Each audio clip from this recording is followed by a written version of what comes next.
is the North End. This is the North End. Hi everyone, Aizaz here for the North End, and here are the 5 things we learned from Liverpool versus Crystal Palace. So number 1, the title race is over. I'm sorry everyone, stop the press, it's official. The 2022-23 Premier League champions have already been crowned, and it is Manchester City. Take a bow. Nah, I'm just being facetious and joking. Look, as a Liverpool fan, I already said 2 weeks ago on our prediction show that Manchester City were the favourites to win the title. We knew it was going to be hard, and now it's gotten even harder, but people just need to relax a little bit. City and Liverpool have had relatively similar fixtures on paper. West Ham and Bournemouth, over here Fulham and Crystal Palace.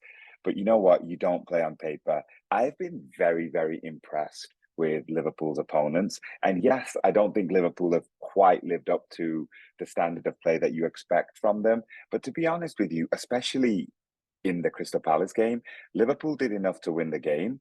I'm not saying they deserve to win the game, but they did enough to win the game. And even in the Fulham match, when Liverpool equalised the first time, you would expect Fulham heads to drop under normal circumstances, but they didn't. I don't know if it's a new season bounce. I don't know if it's that Fulham now have a certain steel that they've not had before. But in any other situation like that, you play a team who's just been promoted and you turn it around pretty late, you normally expect the more dominant team to go on and win the game, and it just didn't happen. So I have to respect the fact that we've played 2 teams who on paper may have been the same as Manchester City's opponents, but at the same time, that's not how the games went. And I do have to put some respect on the fact that there are teams in the Premier League who have come to play this season, and I do hope that they do have that similar kind of bite and edge against Manchester City, because I do still think that there are moments in time where people seem to roll over for them. But then again, sometimes teams have rolled over for us as well. So kudos to Fulham, kudos to Crystal Palace. The title race is not over. I do expect Manchester City to have some tougher games down the road. Fine, they've not had them so far. But at the end of the day, there are going to be points dropped this season.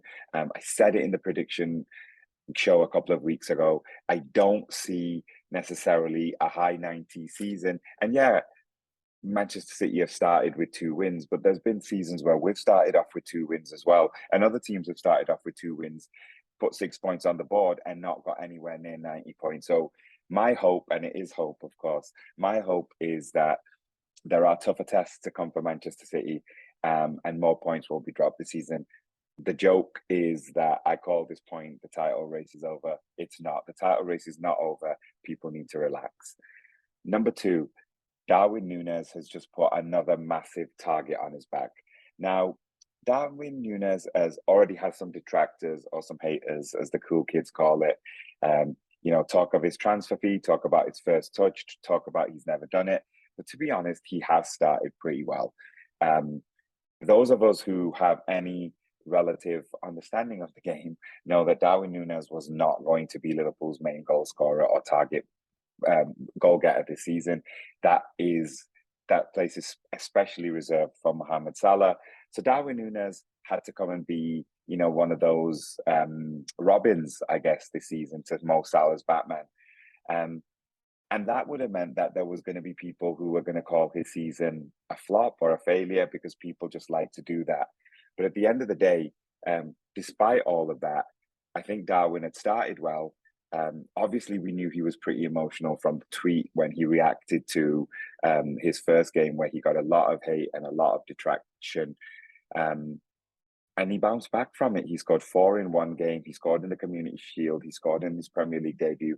But last night, he showed a bit of immaturity, certainly a lot of hot-headedness. But he's now next to the transfer target on his back. He's also got this other target that says, I can be riled up, I will react. And you damn right people in the Premier League are going to play up on that. So point number 2, Jurgen Klopp and the Liverpool team need to get inside Darwin Núñez's head and make sure he doesn't rise to that again, because now more and more Premier League centre-backs and just players in general are going to be trying to wind him up to try and get that reaction. Which leads right into number 3, which is Liverpool's injury and suspension, dare I call it, crisis, is actually worse than you think. And we learned this yesterday, but we didn't learn this, yesterday, but what we did learn yesterday was it just got a bit worse. And my question is, have we started the season like this? I would now say that there's pretty much a striker shortage just 3 weeks into the season. And this isn't a Sadio Mane thing, because we did replace Sadio Mane. We replaced Sadio Mane in January. We added more firepower in the summer. Where I think we are short on the attacking front is we didn't really do any business to replace Divock Origi or Taki Minamino. And you damn right they would have started next Monday. So now who does play? Diego Jota's injured, Roberto Firmino's injured, and now Darwin Núñez is suspended. And yesterday, Nat Phillips started at centre-back, who's our 5th choice centre-back. So this is worse. This is worse than I was thinking or expecting going into the season. And really, does that mean that Liverpool have to come out of the transfer, come back into the transfer window and buy someone, pick someone up? I don't know. It's not our usual MO, but maybe that is what needs to happen. Point number 4, Luis Diaz showed up when it really matters. Now, Luis Diaz was unlucky last week against Fulham. He had a disallowed goal and he hit the bar. But he's come out with a bit of a point to prove this week. And I think he was actually quite threatening the whole way. But what some people have had concerns about is when you're playing in a team that's recently had the likes of Mo Salah and Sadio Mane in the team, the currency is goals and assists. And while Luis Diaz is very good at, taking people on, creating chances, his numbers on that side have not quite been at the level of other people who have played on the wing for Liverpool. Maybe yesterday was a point where he turns that around, because he was brilliant in the first game. He was very unlucky. And then yesterday, he single-handedly had one of those moments that could potentially kickstart that side of his game. He's got nothing to fear. He's got no reason to think he can't do it. We don't, as Liverpool fans, think there's no reason that he can't be someone who has a really big goals and assists haul. And I wasn't even talking about him being one of those people. For me, it was Mo Salah's going to get the 25, 30.